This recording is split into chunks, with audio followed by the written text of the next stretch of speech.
كون انك بتشمت في بشر ملهمش اي ذنب بسبب حدوث كارثة طبيعية عندهم، يبقى انت كده انسان غير سوي. ملهاش اي معنى تاني غير كده. ربنا بيخلقنا كبشر في قلبنا الرحمة. رحمة. رحمة على الكلاب، على القطط، على اي حيوان اضعف منك. اشحال الرحمة على بعض.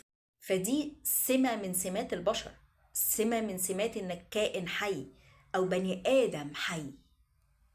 فلما ده قلب فلما قلبك يتجرد من الرحمة، إذا أنت عندك خلل نفسي. تعالوا نحط على جنب فكرة الرحمة ونحط على جنب فكرة إن إحنا أصلا بنصلي لأعدائنا أو بنحب أعدائنا، ونتكلم الموضوع ببساطة. حضرتك تعرف إن أمريكا تقريبا عدد العرب اللي فيها قد عدد الأمريكان، إن ما كانش أكتر كمان.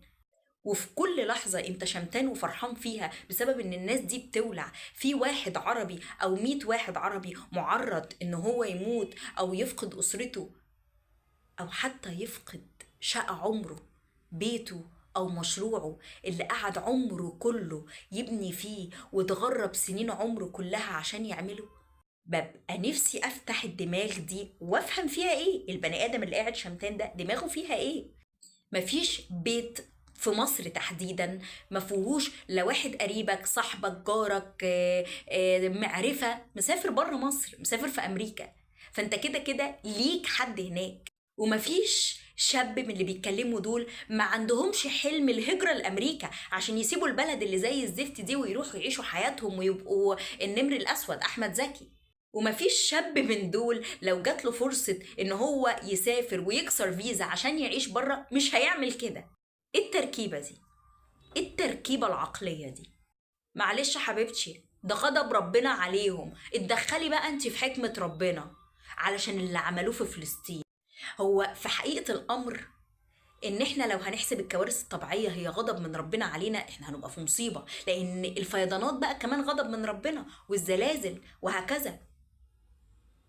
بلاد كتير قوي مؤمنة وما بتدعمش إسرائيل، وحاجات كتير بيحصل لها كوارث طبيعية يوميا. فده مش معناه خالص إن ده غضب من ربنا. هي كارثة طبيعية وارد تكون برضو غضب من ربنا، بس في الآخر هي مش طايلة الحكومات. رئيس أمريكا ومش مضرور، ولا الحكومات.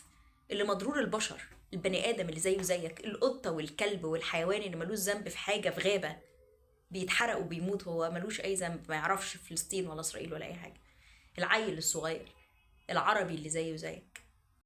ومش معنى ان انا متضايقه او زعلانه او خايفه على قرايبي اللي بره او معارفي اللي بره ان انا كده بدعم القضيه الاسرائيليه.